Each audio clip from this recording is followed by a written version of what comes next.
Welcome back Hindi stories with मन्नत। हमारी आज की स्टोरी है किस्मत वालों को मिलता है सच्चा प्यार। चलिए स्टोरी शुरू करते हैं। अमन न्यूयॉर्क अपने बिजनेस मीटिंग के लिए गया था और अब वहाँ का सारा काम खत्म करके आज इंडिया लौटा था। अमन मुंबई एयरपोर्ट पर इंतजार कर रहा था अपने ड्राइवर का, क्योंकि उसके ड्राइवर ने बोला था कि वो एयरपोर्ट पिक करने के लिए आने वाला है। काफ़ी टाइम हो गया था लेकिन वो नहीं आया और ना ही उसका कॉल लग रहा था। कुछ देर बाद अमन का फ़ोन भी स्विच ऑफ हो गया क्योंकि फ़ोन चार्ज नहीं था।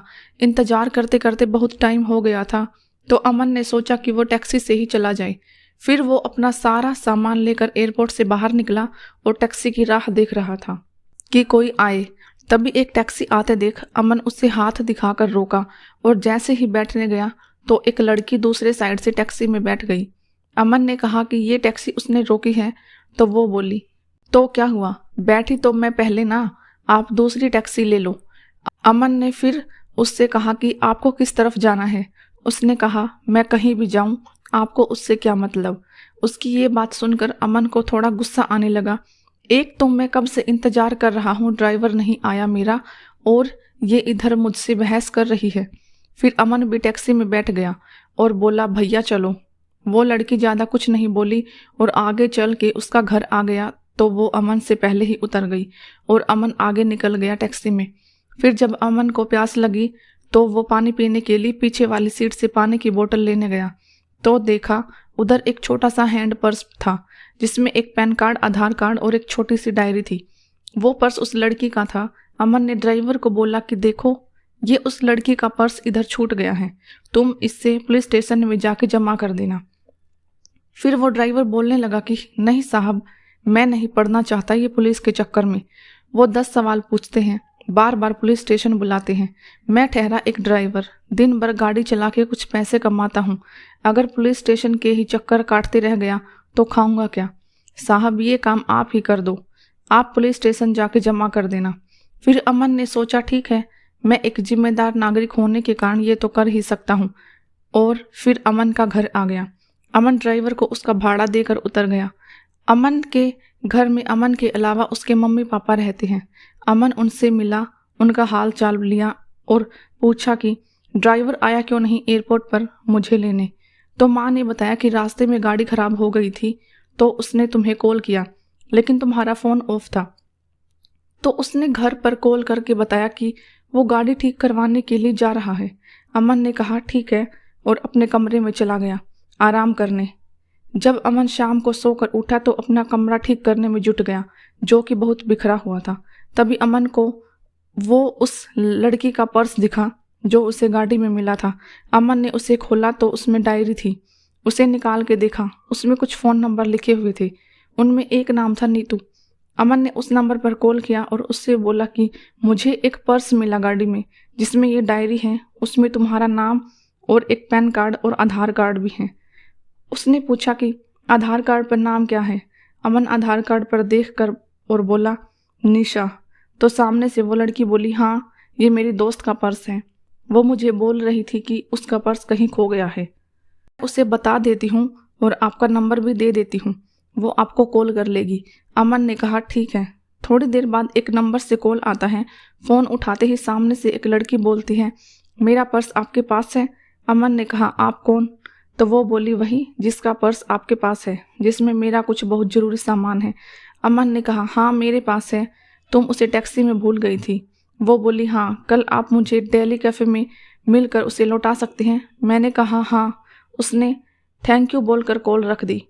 अगले दिन अमन कैफ़े गया उसका पर्स लौटाने के लिए। अमन सही टाइम पर पहुंचा था लेकिन निशा लेट थी। अमन रुका था उसके लिए।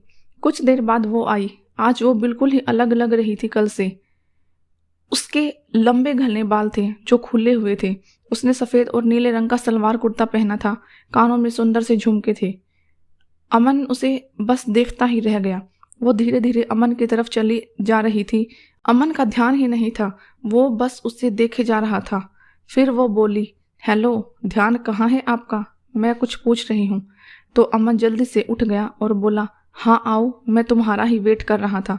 वो बोली हाँ सॉरी मुझे थोड़ा लेट हो गया। अमन बोला कोई नहीं ठीक है। फिर अमन ने कहा कॉफ़ी। वो बोली सॉरी अभी नहीं, मैं थोड़ी जल्दी में हूँ, आप मेरा पर्स दे दो, मुझे जाना है। अमन ने कहा हाँ दे दूंगा, थोड़ा बैठ के कुछ बात तो कर ही सकते हैं। वो बोली ज़रूर, लेकिन आज नहीं, फिर कभी। मैंने कहा ठीक है, लेकिन याद रखना अपनी बात, अगली बार साथ में बैठ के कॉफ़ी पीनी पड़ेगी, फिर मत कहना आज भी जल्दी में हूँ। वो बोली हाँ ठीक है, अब मेरा पर्स दे दो।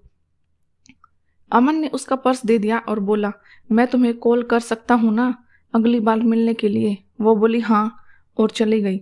अमन कुछ देर वहाँ रुका और फिर ऑफिस चला गया। अमन पूरी रात निशा के बारे में सोचता रहा। अमन उसे भूल ही नहीं पा रहा था। अमन को उसकी एक एक बात याद आ रही थी। अगले दिन अमन के कुछ दोस्त मिले और वो उससे बोलने लगे चल आज पार्टी करते हैं, बहुत दिन हो गए हैं, हम दोस्तों ने साथ में पार्टी नहीं की है। अमन ने कहा ठीक है, सब चलते हैं, तो मैं भी चलता हूँ। फिर वो 5 दोस्त एक क्लब में गए।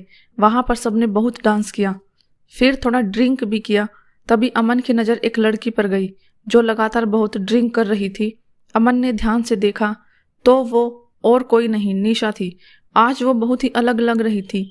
कहाँ उस दिन जब वो अमन से मिली थी तो सलवार कुर्ते में आई थी, और आज वो शॉर्ट स्कर्ट और टॉप में है और ड्रिंक कर रही है।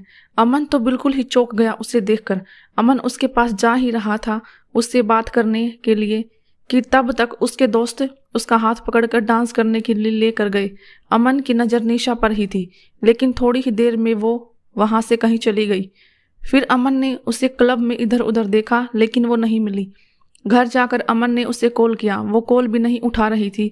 अमन ने उसे बहुत बार कॉल किया, लेकिन उसने अमन का एक भी कॉल का जवाब नहीं दिया।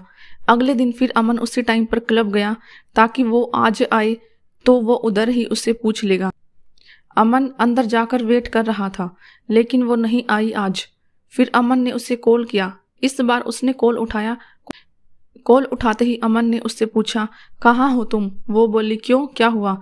मैंने उससे बोला कि कल मैंने तुम्हें क्लब में देखा था, तुम हद से ज़्यादा ड्रिंक कर रही थी, क्या हुआ है तुम्हें, कोई किसी बात का टेंशन है क्या। वो बोली नहीं, और कॉल कट कर दिया। अमन ने फिर उसे कॉल लगाया तो उसने कॉल नहीं उठाया। इस बार अमन वहाँ से घर चला गया। घर आकर उसने निशा को मैसेज किया कि अगर तुम्हें कोई या किसी बात का टेंशन है तो मुझे बता सकती हो। उसका कोई रिप्लाई नहीं आया। 2-3 दिन हो चुके थे, अभी तक निशा ने कुछ नहीं कहा था। अमन ने फिर निशा को कॉल किया, उसने कॉल उठाया। अमन ने बड़े आराम से बोला कि तुमने कुछ रिप्लाई नहीं दिया मेरे मैसेज का। वो चुप ही थी।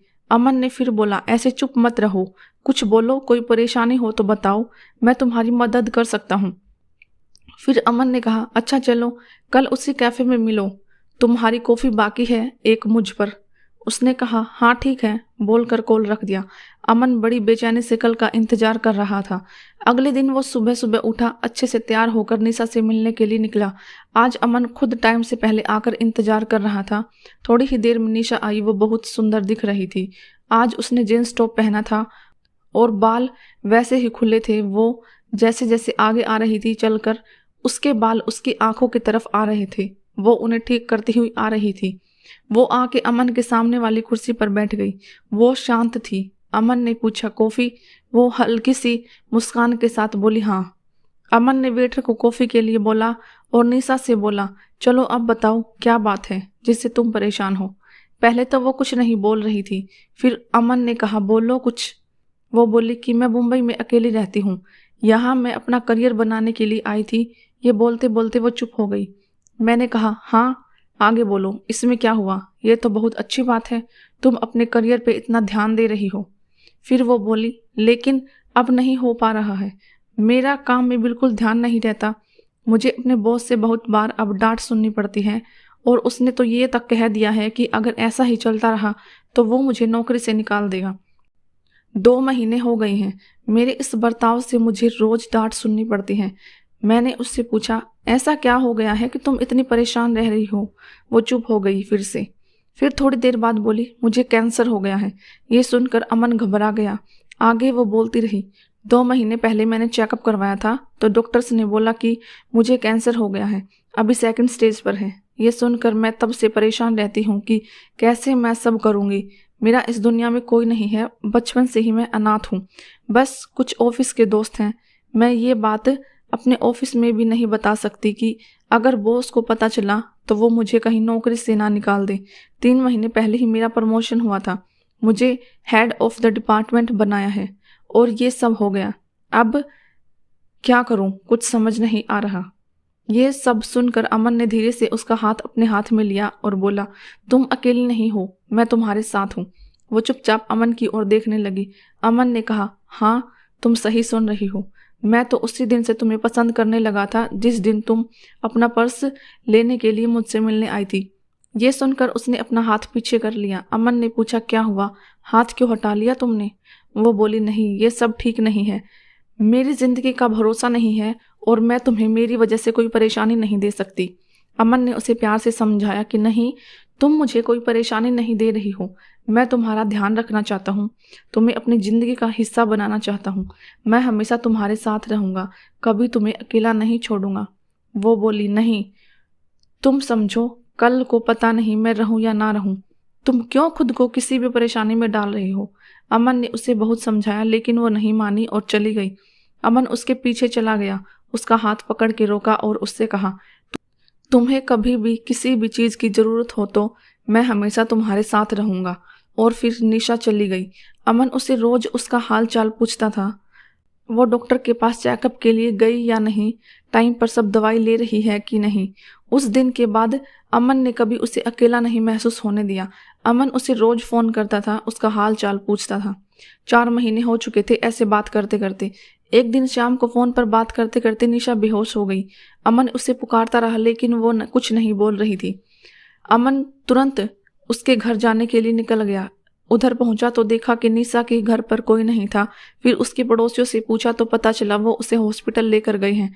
मैं तुरंत हॉस्पिटल पहुंचा, इंक्वायरी डेस्क पर उसके बारे में पता किया तो उसके रूम की तरफ गया। वहां 2-3 लोग खड़े थे जो निशा को हॉस्पिटल लेकर आए थे। अमन ने उनसे पूछा कि क्या हुआ निशा को, तो वो बोले कि निशा अपने घर में बेहोश होकर गिर गई थी। वो तो उसके घर का दरवाजा थोड़ा खुला था तो एक बच्चे को बॉल खेलते खेलते उसके घर में चला गया, तो हमने जाकर देखा ये बेहोश पड़ी है, निशा अकेली रहती है यहाँ, तो हम उसे हॉस्पिटल लेकर आए। तभी आईसीयू से एक डॉक्टर बाहर आए और बोले, निशा की हालत खराब है, हमें उसका ऑपरेशन करना पड़ेगा। अमन ने पूछा, ऑपरेशन के बाद निशा बिल्कुल ठीक हो जाएगी ना? डॉक्टर ने कहा, अभी कुछ नहीं बोल सकते। अमन ने कहा, डॉक्टर आप ऑपरेशन की तैयारी कर लीजिए और पैसे की कोई फिक्र ना करें। ये सुनकर डॉक्टर चले गए। पूरे 5 घंटे बाद ऑपरेशन रूम से डॉक्टर बाहर आए। अमन जल्दी से डॉक्टर के पास गया और पूछा, निशा कैसी है? डॉक्टर ने कहा, ऑपरेशन सक्सेसफुल हुआ, घबराने की बात नहीं है कुछ भी। अमन के जान में जान आई। उसने पूछा, क्या मैं निशा से मिल सकता हूँ? डॉक्टर ने कहा, अभी नहीं, कुछ देर बाद। अमन ने कहा, ठीक है। फिर अमन बाद में निशा से मिला। वो अमन को देखकर रोने लगी। अमन उसके पास बैठा था। उसने कहा कि मैंने बोला था ना, मैं हमेशा तुम्हारे साथ रहूंगा। ये सुनकर निशा और रोने लगी। अमन ने उसे चुप कराया और कहा, अभी अभी तुम्हारा ऑपरेशन हुआ है, ऐसे में तुम्हें रोना नहीं चाहिए। हम दोनों बहुत देर तक एक दूसरे का हाथ पकड़कर बैठे थे। फिर वो दोनों घर आए। अमन उसका बहुत ध्यान रखता था। अमन ने निशा के बारे में अपने घर वालों को बता दिया था, तो अब वो निशा के साथ ही रहता था, उसका ध्यान रखता था। जब निशा पूरी तरह ठीक हो गई तब दोनों ने शादी कर ली और हमेशा के लिए दोनों एक साथ हो गए। हमारी आज की स्टोरी यहीं समाप्त होती है। आपको स्टोरी कैसी लगी कमेंट बॉक्स में ज़रूर बताएं। अगर आप चैनल पर नए हैं तो चैनल को सब्सक्राइब करना ना भूलें।